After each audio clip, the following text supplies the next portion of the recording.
శోధనలను ఎదుర్కోవలసి వచ్చినప్పుడు ప్రార్థన చేయాలి. దావీదు ప్రార్థన చేస్తూ తనను కాపాడుమని, తనను విమర్శించే వారి పట్ల సహనము దయచేయమని దేవుణ్ణి వేడుకుంటున్నాడు. విమర్శలు మంచివైతే అవి మనకు ఎంతో మేలు చేస్తాయి. దుర్విమర్శల విషయం దేవుడే చూసుకుంటాడు. ఇప్పుడు 141 కీర్తన 1వ వచనం నుండి వినండి. యెహోవా, నేను నీకు మొర్రపెట్టుతున్నాను. నా వద్దకు త్వరపడి రా. నా మాటకు చెవియొగ్గు. నా ప్రార్థన ధూపమై, నేను చేతులెత్తడం సాయంకాల నైవేద్యమై నీ దృష్టికి అంగీకారములగునుగాక. 3వ వచనం. యెహోవా, నా నోటికి కావలి ఉంచు. నా పెదవుల ద్వారానికి కాపు పెట్టు. నా నోరు మూసుకుంటాను, నా పెదవులు విప్పను. ప్రియ శ్రోతలు, యాకోబు పత్రిక 3వ అధ్యాయం 5వ వచనం మీరు వినలేదా? నాలుక చిన్న అవయవమైనా అది బహుగా అదిరిపడుతుంది. ఎంత కొంచెము నిప్పు ఎంత విస్తారమైన అడవిని తగలపెడుతుందో. సాధారణంగా సగటున ప్రతి మనిషి రోజుకు 700 సార్లు మాట్లాడడానికి నోరు తెరుస్తాడని పరిశోధనలో తేలింది. దావీదు ప్రార్థన చేస్తూ తన నోటికి కావలి ఉంచమని వేడుకున్నాడు. ఆ సమయంలో అతడు గొప్ప శోధనలో ఉన్నాడు, బాధపడుతున్నాడు. మత్తయి శుభవార్త 26వ అధ్యాయం 63వ వచనం. యేసు ప్రభు ప్రధాన యాజకుని ఎదుట నిలిచి ఉన్నాడు. యాజకుడు అన్నాడు, నీవు దేవుని కుమారుడవైన క్రీస్తువైతే ఆ మాట మాతో చెప్పుమని జీవము గల దేవుని తోడని నీకు ఆన పెడుతున్నాను. అందుకు యేసు ఏమీ మాట్లాడలేదు. నీవు అన్నట్లే అని ఊరుకున్నాడు. నాలుకలో శక్తి ఉన్నది, దానిని కీడుకు వాడకూడదు. దేవుడే ఈ నాలుక శక్తిని అదుపులో పెట్టాలి. మన నోటి నుండి వెలువడే మాటలు దేవుని నామమును ఘనపరచాలి, మహిమపరచాలి. 4వ వచనం. పాపము చేసేవారితో కూడా నేను దుర్నీతి కార్యములలో చొరబడకుండునట్లు దుష్కార్యమునకు నా మనస్సును తిరుగనీయకు. వారి రుచిగల పదార్థాలు నేను తినకుందునుగాక. శ్రోతలు వింటున్నారా? చెడు ఆలోచనల్లో నుండి చెడు పనులు పుట్టుకొస్తాయి. శోధనలో నుండి తప్పించుమని, బలపరచుమని, పరిస్థితులను మార్చుమని ప్రార్థిస్తే చాలదు. మీ కోరికలను కూడా మార్చుమని దేవునికి ప్రార్థన చేయాలి. 5వ వచనం. దావీదంటున్నాడు, నీతిమంతులు నన్ను కొట్టడము నాకు ఉపకారమే, వారు నన్ను గద్దించడం నాకు తైలాభిషేకం. శ్రోతలు నేర్చుకోండి. ఇతరులు మనల్ని విమర్శించడం మనకిష్టముండదు. అయితే మంచి విమర్శలను మనము ఆహ్వానించాలి. వాటిని కృతజ్ఞతతో స్వీకరించడానికి మనకు దైవ కృప కావాలి. విమర్శలను తిరస్కరించవద్దు, అవి నీకెంతో మేలు. అయితే విమర్శించేవారు దేవుని బిడ్డలైతే అవి మంచి విమర్శలు. విమర్శలు వచ్చినప్పుడు వెంటనే బదులు చెప్పవద్దు, పోరాడవద్దు. ఈ నియమాన్ని పాటిస్తే విమర్శలు నిన్ను గుణపరుస్తాయి, నీ సౌశీల్యాన్ని మెరుగుపరుస్తాయి. విమర్శకుని ఉద్దేశ్యం ఏదైనా నీ యందు అవి సత్ఫలితాలనిస్తాయి. దావీదు ఎక్కువ ప్రార్థించాడు, ప్రతి విమర్శలు చేయలేదు. మధురమైన మాటలు పలికాడు. న్యాయాధిపతులను దేవుడే దండిస్తాడు, తిరిగి వారే నా మధురమైన మాటలు వింటారు, నా సహాయాన్ని కోరతారు. ప్రియశ్రోతలు, ఈ కీర్తనలో దావీదు తన కంఠాన్ని, తన చేతులను, తన నోటిని, పెదవులను, తన తలను, కన్నులను దేవునికి అప్పగిస్తున్నాడు. ప్రార్థన ధూపం దేవునికి సమర్పిస్తున్నాడు.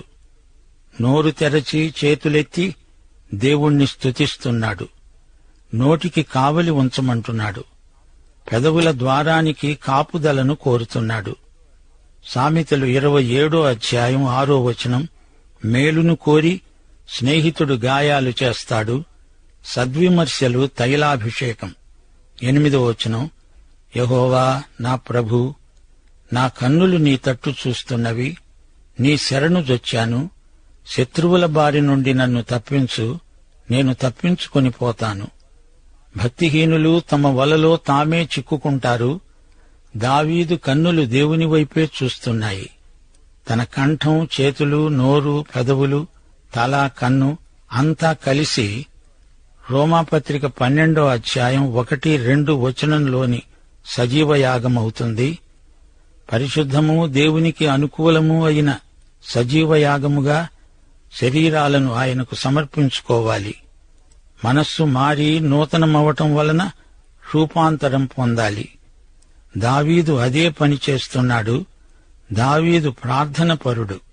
దేవునికి విధేయులైతే ప్రార్థనలకు వెంటనే జవాబు వస్తుంది. పాపాన్ని ప్రేమించకూడదు.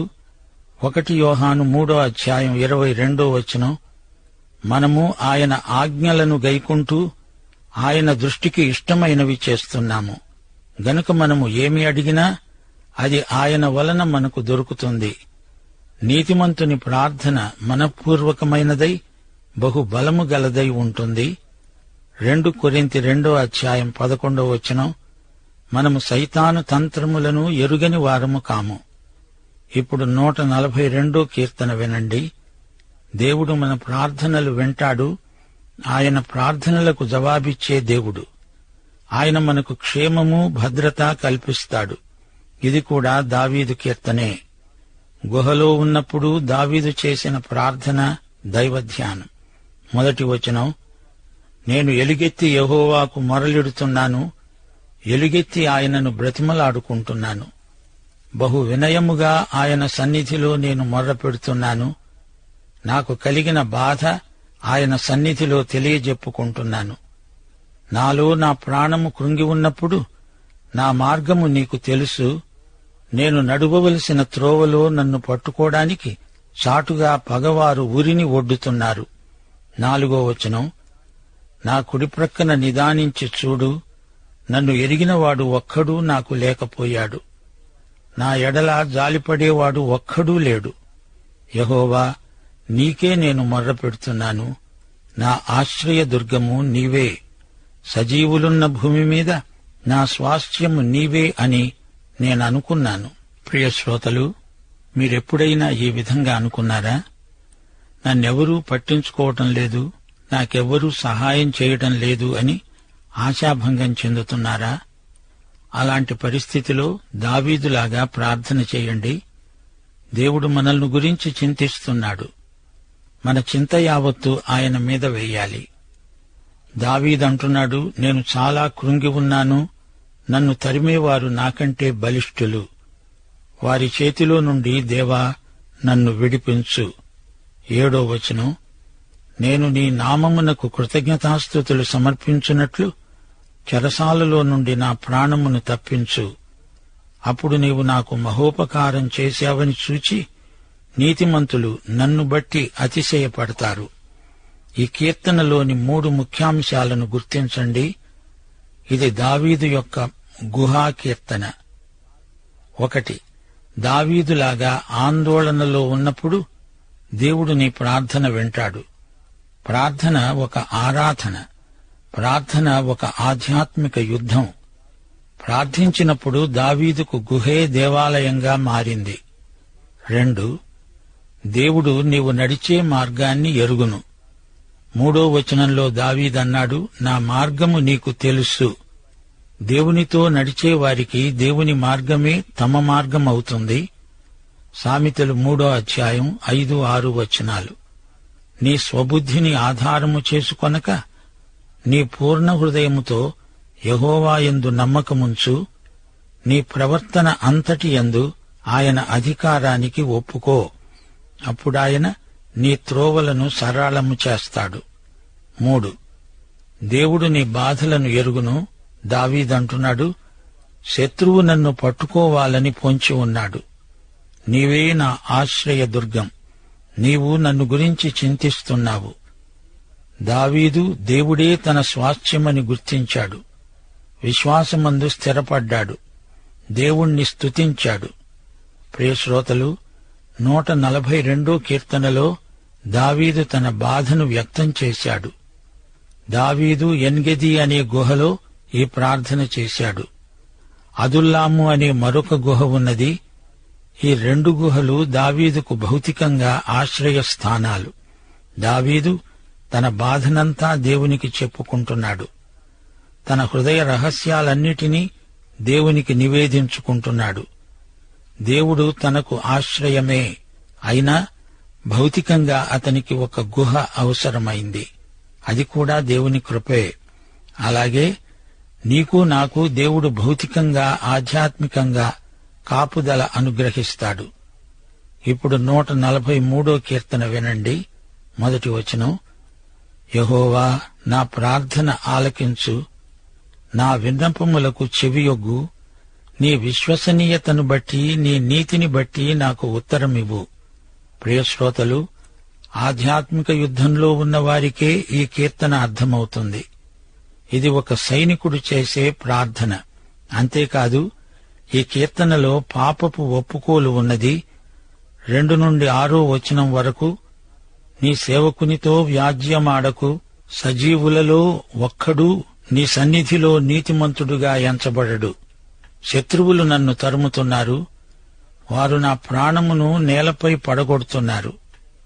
చిరకాలము క్రిందట చనిపోయిన వారితో పాటు గాఢాంధకారములో నన్ను నివసింపచేస్తున్నారు. కావున నా ఆత్మ నాలో కృంగి ఉన్నది, నాలో నా హృదయం విస్మయమొందింది. పూర్వదినములు జ్ఞాపకం చేసుకుంటున్నాను, నీ క్రియలన్నీ ధ్యానిస్తున్నాను. నేను నీ చేతుల పనిని యోచిస్తున్నాను, నీ తట్టు నా చేతులు చాపుతున్నాను.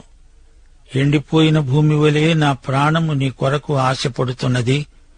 దావీదు ప్రార్థిస్తూ తన ప్రార్థనకు జవాబు సత్వరంగా రావాలని వేడుకుంటున్నాడు. దేవుని కృపపై ఆధారపడుతున్నాడు. దేవుని విశ్వసనీయతను గుర్తిస్తున్నాడు.